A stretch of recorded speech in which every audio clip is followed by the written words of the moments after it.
60 and single, 60 and sassy. How about 60 and savvy with money?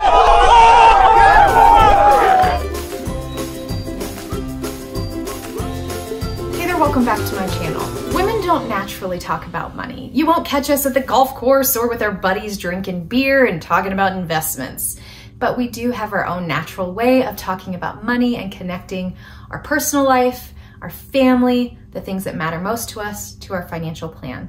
And it's with that unique conversation that we bring this video for you today, 6 things to know when you turn 60. But before we get into that, don't forget to subscribe to this channel for a regular pleasant financial conversation. And ladies, join me in my online community where I go live and have conversations about the questions that matter most to you. It's over on Facebook. Check out Pleasant Financial Conversations. I'll see you there. Turning 60 is like sitting in a plane and the captain comes on over the intercom and says, "All right, folks, we're about ready to land in about 15 minutes. Please put away your laptops, blah, blah, blah, blah, blah." It is both exciting because you're getting really close to your destination and you're ready to get off that plane.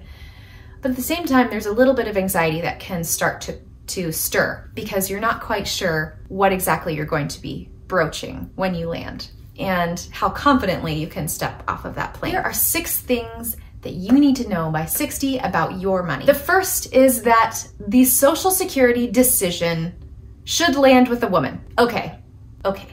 If you have a partner and you have really good relationship and you really trust them, sure. But at the same time, men tend to collect Social Security based on their own lifespan.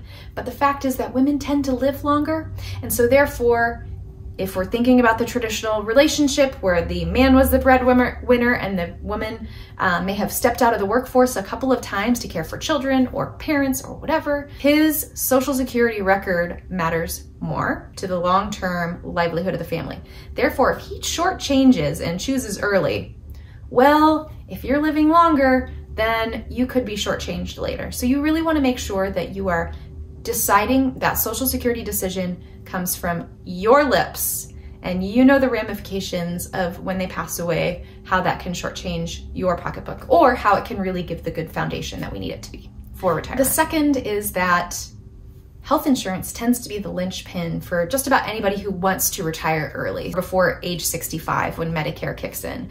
So if you are planning to step out of the workforce before age 65 and you don't have a spouse who is in a job that has health insurance coverage, you really need to make sure that you're factoring in health insurance coverage into your expenses. It's expensive. Number 3 is that you don't have to take out any money right away from your accounts. If you don't want to, maybe you have a nice pension or Social Security that's kicking in and you're sitting pretty. But there will be a point in time, age 72 to be exact, where you will have to take money out of your pre-tax retirement accounts. And so if you are in your early years of retirement, not planning to touch your retirement accounts, so be aware of something called Roth conversions. Item number 4 is that the way that you design your retirement income matters. So when you're ready to sit down with your financial planner, there's a couple of pieces of information that you need to have ready to go. Number 1 is how comfortable you are with risk and reward. Everybody loves reward. Not many people love taking on a ton of risk. And so they'll be able to help you really fine tune what that means for you, but just go into the conversation ready to have that conversation of how much risk am I willing to take on or not. The second is how much liquidity or illiquidity are you willing to take on? Because there are some retirement income solutions that require you to lock up your money for a really long time. And you want to make sure that you're going into that conversation ready with whether or not you are comfortable with locking up some of your money. Never lock up all your money. That's just not a good idea. And of course, knowing your typical monthly expenses from the last year on average is really helpful for that financial planner to back into the amount of income that you need to take from your portfolios and all the distribution stuff and all the technical stuff that we do behind the scenes to help make sure that your retirement income plan is strong. 5 is that many financial advisors focus on retirement, but not all financial advisors are qualified to talk about the things that you need to talk about in retirement. So make sure that you are hiring a certified financial planner, someone that brings in multiple angles to the conversation. You're talking the estate side, the taxes side, the insurance side, the distribution side. Just make sure that your bases are all covered as you're making the decisions for your retirement income plan. Because there are some advisors that bring a hammer and annuity to every conversation as the only solution, the best solution for you. And it may be a good decision, it may not. So just make sure that you're getting that full toolbox of tools available for you in your retirement house. Number 6, it is perfectly normal to be anxious about stepping towards retirement. It's a big change. You are setting down your job and the way that you have created money for yourself for the last 30, 40, 50 years and creating a new life for yourself. You are going to have an expansive amount of time available to you that you will need to figure out how you want to fill. And for some of you, you've never given yourself the permission to really think about what that would look like. No, retirement is not all hammocks and Mai Tais. There is a process, a change. There is mourning about what is no longer. You may have really loved the career that you're stepping away from. You had a rhythm of life that you're stepping away from. There are people that you were accustomed to seeing on a regular basis that you will no longer see on a regular basis. And that's hard. And with any life change, if you don't have the clarity to look forward and know exactly what life could look like for you, you're not going to have the same motivation to step into retirement. And you might be dealing with a lot of those feelings as you're stepping towards retirement. And that's not like a woman thing, by the way.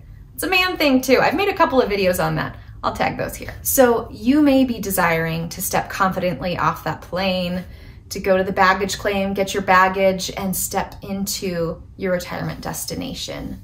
But you don't have the clarity or the confidence to fully do so on your own. And that's where I step in. Pleasant financial conversations are meant to be approachable so that you are able to create the clarity to know what is possible with your retirement, to know what is possible with your income, to know what is possible with your time. And so I've created 2 programs depending on which suits you better. If you have under $250,000 to invest, I have a 1-month program where we work one-to-one, 4 sessions, and create the clarity for you to understand how to design your retirement and how, if there are any things that need to be put in place, how to get that done. In that process, we unearth what your true desires actually are so that you get more and more excited and get to that retirement quicker. When you have $250,000 or more to invest, we enter into an ongoing one-to-one engagement. I'm doing 2 things for you in that. The first is that I'm investing on your behalf. So I'm taking in information about the way that you like to invest, how you've invested in the past, how you've reacted in the past, what's appropriate for your age, for the time frame that you're planning to use the money, etc., etc., etc. All the good financial principles I'm implementing on your behalf and helping you walk through that process. The other thing that I'm doing, number 2, is that I'm helping you unlock what it is that you want your lifestyle to look like in an ongoing fashion. This is the financial planning, financial coaching side of the engagement. What you will find is that, as with many humans, there are probably ways in which you have not given yourself permission to use this money that you have stewarded so well to its fullest so that you can reach the most fulfillment in your retirement. And that's what I want to help you unlock and really get toward. So that's what we do in an ongoing conversation. With each engagement, I'm helping you develop the strategies that you need to get to what you want sooner and in a more automated fashion. And if that is something you are looking forward to, you're welcome to reach out to me on my website, www.pleasantwealth.com, and request a meeting. So until next time, friends, you take care.